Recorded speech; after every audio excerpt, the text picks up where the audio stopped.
It's time for this week's episode of Brandon Sports Talk, featuring in-depth interviews from those who are trending in the world of athletics.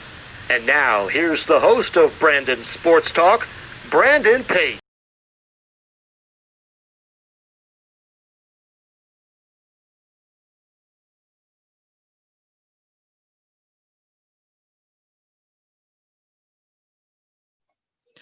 Welcome back to Brandon Sports Talk. In today's episode, I have the privilege to interview the Elizabeth City State assistant basketball coach, Alfred Johnson. How are you doing today? I'm doing fine, and good morning. That's good. Can you talk about your coaching experience and how you got started? Yes, I got started. I'm from Philadelphia, Pennsylvania, and it had always been my goal, along with my high school coach goal, that one day I would be the one to replace him at our high school. I played at a school called Germantown Friends School, a private school in Philadelphia, and his last year of coaching, I was his assistant. This was in 84, 1984.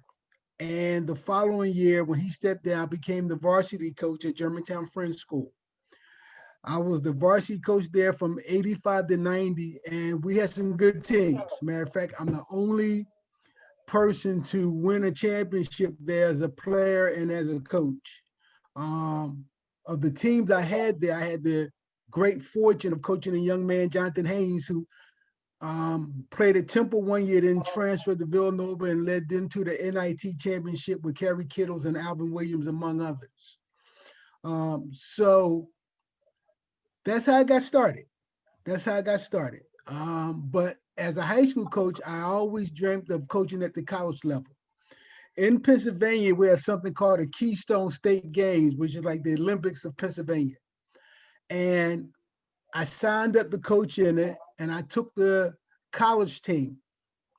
And my first year, we won the championship. And I was convinced then that I later wanted to move up to the college level. So what happened then was in 1991, I got a phone call from a Dr. Claudie Mackey, who I had never met, who then was the head basketball coach at Elizabeth City State University. Told me he got my name from some people, that he was looking for a assistant coach who could recruit. And we had a great conversation. We talked and said he would get back to me. One of the things that hindered me early on was that when I talked about being a college coach, I didn't have my degree. Elizabeth City allowed me to get my degree while coaching. And I have been indebted to ECSU ever since. I became Dr. Mackey's assistant in 1991, and I was there till 1995. I ended up getting my degree from Elizabeth City in 94 with a BA in history. The head coach currently, Sean Walker, actually was a member of the team when I was assistant there from 91 to 94. Sean was one special basketball player and flat out could shoot a basketball. But that's how I got started at the college level. So I was at Elizabeth City from 91 to 95, and I'm grateful to Dr. Claudie Mackey at the time. Dr. Jimmy Jenkins was the chancellor who signed off on me coming. Can you talk about, of course, your time at Alabama State University? Yes. So when I left Elizabeth City, I went to Alabama State. I had, again, like most assistants, want to go to the Division I level. And Coach Mackey knew the head coach at Alabama State, John Williams, who was coming from Savannah State. And he also knew the athletic director at the time was Dr. Curtis Williams, who also at one time worked at Elizabeth City. So I got the chance to go to Alabama State, and I enjoyed it. Unfortunately, we were interim staff. We didn't keep the job, but from that experience, my best friend in the business, Tim Waller, currently the executive director of basketball operations at Detroit Mercy, he and I have been best friends ever since 95. but I enjoyed it there. And a funny story, we had a freshman on the team. We had a freshman on the team from Georgia, young man named Tahid Epps, who ended up playing for me at two different schools. And one day I'm reading the newspaper and I see his picture in it, and little article, and I'm telling my wife that I know this young man. And then I found out later he's a rapper now, and he goes by the name of 2 Chainz. I had no idea that Tahid was a rapper at that time because something I don't keep up with. But he played for me at Alabama State, and then later he transferred and played for us at Tuskegee. But it was a good experience at Alabama State, and from there, we were there 1 year, and then from there, I went to Tennessee State with Coach Frankie Allen. In the OVC, we had some good players. Had some very good players, especially a young man named Monty Wilson, who flat out was a stud. 6'4" guard out of Illinois, could get it done. I was there 1 year, and I had the opportunity to go to Tuskegee University with Coach Ben Jobe, which I flat out loved. My experience at Tuskegee was wonderful. You couldn't get better as an assistant coach working for someone like Coach Ben Jobe, who was a legend. There's a few awards in the NCAA named after him. I truly enjoyed it at Tuskegee. One of the things I talk about is I actually left too early. Sometimes as coaches, we can leave somewhere too early. And that was the case for me. Having started out my career as a head coach at the high school level, I had wanted to be a head coach at the college level. And I got the opportunity after 2 years at Tuskegee to be the head coach at St. Mary's College of Maryland. And I jumped at it. And, again, a lot of benefits came out of that for me. But I truly enjoyed my time at Tuskegee University. That's amazing. Of course, can you talk about your time at Valley Military School? Valley Forge Military College came later for me because when I left, let me back up. I was at St. Mary's College of Maryland for 4 years as head coach. I'm from Philadelphia, as I mentioned, but I spent 12 years in the South. And when I would apply for jobs up north, people forgot I was from Philadelphia because I was, they would see 12 years on my resume coaching in the South. So, but I got the opportunity in 2003 to become the head coach at Holy Family University in Philadelphia, Division II school. And that was fantastic. I had a chance to come back home. A very good Division II program, very good program. We had a lot of early success when I was there. I was there from 2003 to 2010. I left there with the third highest winning record in the school in the basketball history there. We had one of the first All-Americans, had a young man, Michael Stearns, who was a D1 transfer, led the country in scoring for us. We had some very good players.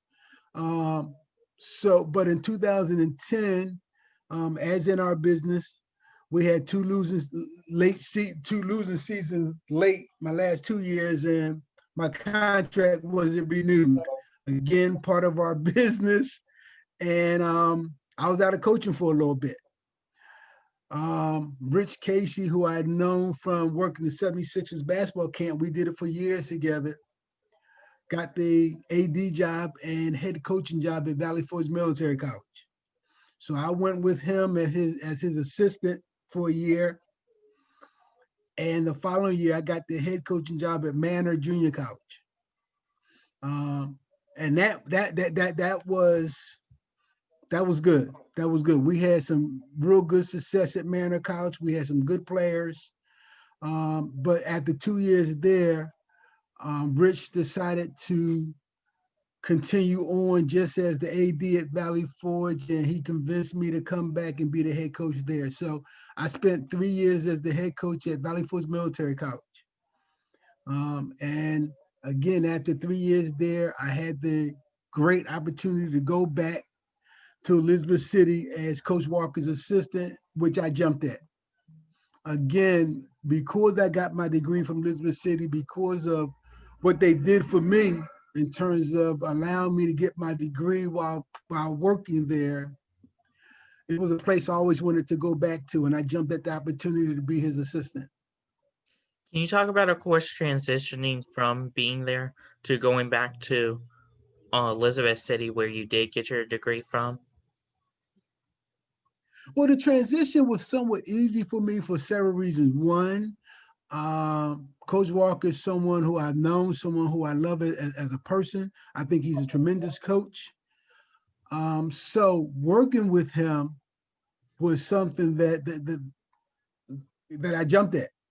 But the transition from being a head coach to an assistant is not that hard, actually. Actually, my experience as a head coach made it easy for me because I know some of the things that he deals with on a daily basis. So my job really was to take as much off his plate as possible, in terms of everyday things, in terms of just communicating with the kids and just, again, just the daily things taken off his plate so he can concentrate more so on the X and O's and so forth.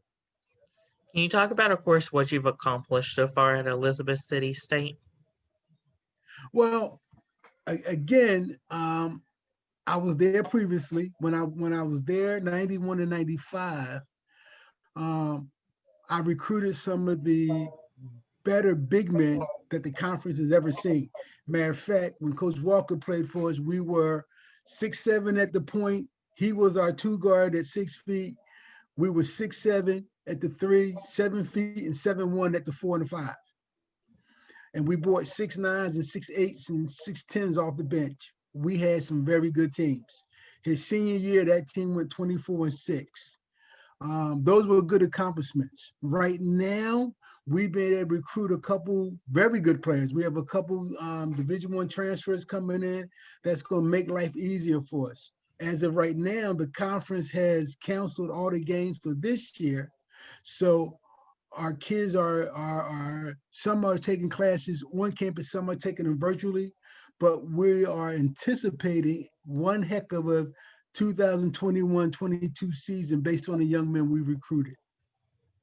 Can you talk about, of course, coaching the head coach and now being his assistant and what that was like for you? It was easy.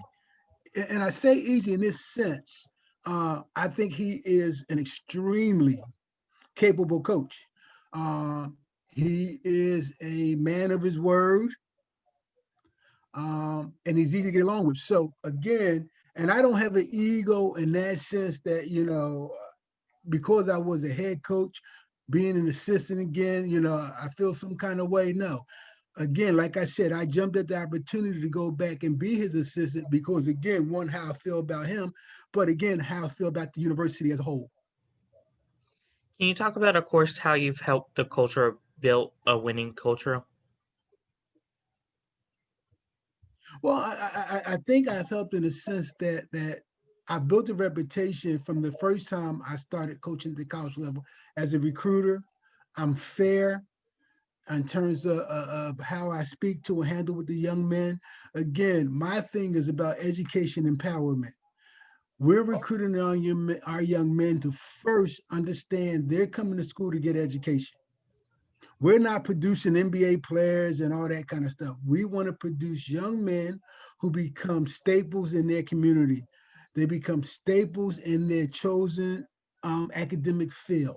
So again, that's one of the ways we create a championship culture, recruiting the right young men who understand the reason for being in school. They're exchanging their athletic ability, in most cases, for some sort of college aid. So at the end of the day, they can graduate and have a successful life. That's how you, in my opinion, you create a championship culture. Can you talk about, of course, what you look for in young high school athletes looking to go into college? Well, I look for young men who first understand the importance of academics. Again, for example, at the end of the first semester, to be eligible for second semester, you must pass 12 hours with a minimum 2.0.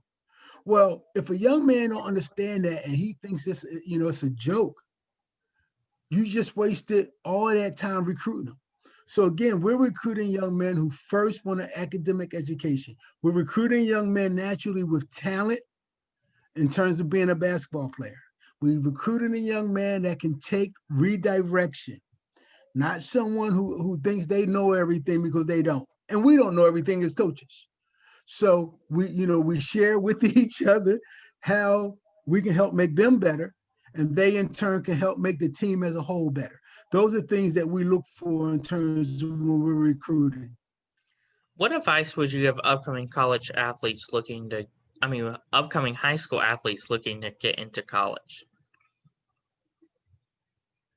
I would tell them to perfect your craft, get in the gym, take positive advice, work on your weaknesses, strengthen your strengths, pay attention. A lot of times, I go to games and I'll sit behind the bench. I prefer to sit behind the bench and watch a young man playing. I like to watch how he interact with teammates. I like to watch how he interact when he's being given instructions by his coaching staff. Again, we want young men who want to pay attention, want to get better. I would tell young men to, again, be conscious of the things you say. Be conscious of what you say on social media. Nowadays, a lot of kids are losing scholarships because of things they're posting. Again, as a college coach, when we bring young men into our college campus, they become part of the fabric of the university, which means they have a responsibility. They have a responsibility to be good citizens, and that's what we expect of them. What advice would you give upcoming college coaches looking to get into the industry? One of the things I did when I was a high school coach, I went to coaching clinics. I worked at basketball camps. I tried to get out as much as I could and meet people, go to practices, extend yourself. I would tell high school coaches, extend yourself. This is a business where majority, I'm going to say a great majority of coaches want to help other coaches. So again, pick people's brains, get on the phone, introduce yourself. Again, work summer camps. I did a lot of that as a high school coach. I got out, met people. And again, once I got to the college level, those things were beneficial to me. That's great advice. Where can my listeners find you at on social media along with the Elizabeth City basketball app? Well, great question. Outside of Facebook, I don't post a lot, but they can always email me at the school if they have players. If I may, that is aljohnson@ecsu.edu. I tell people all the time, we can't get everywhere. If there's a young man in your area that we should know about, we say that to alumnus. I say it to anybody. Email me. Let us know. Send us a tape. Now, understand that we can't take everybody, but at least we like to have them on our radar. That's wonderful. Thank you again, Alfred, for your interview, and best of luck in the 2021 season. Brandon, thank you very much, and good luck and continued success. Thank you. You can find me on Brandon Sports Talk on Facebook at Brandon Sports Talk, Instagram at Brandon Sports Talk, Twitter at Talk_Brandon, and you can find me on YouTube at Brandon Sports Talk. Don't forget to like, comment, and subscribe. Thank you again, Alfred, for your interview, and best of luck. Thank you. You've been watching Brandon Sports Talk. Please feel free to like, share, and subscribe to Brandon Sports Talk on social media and on YouTube.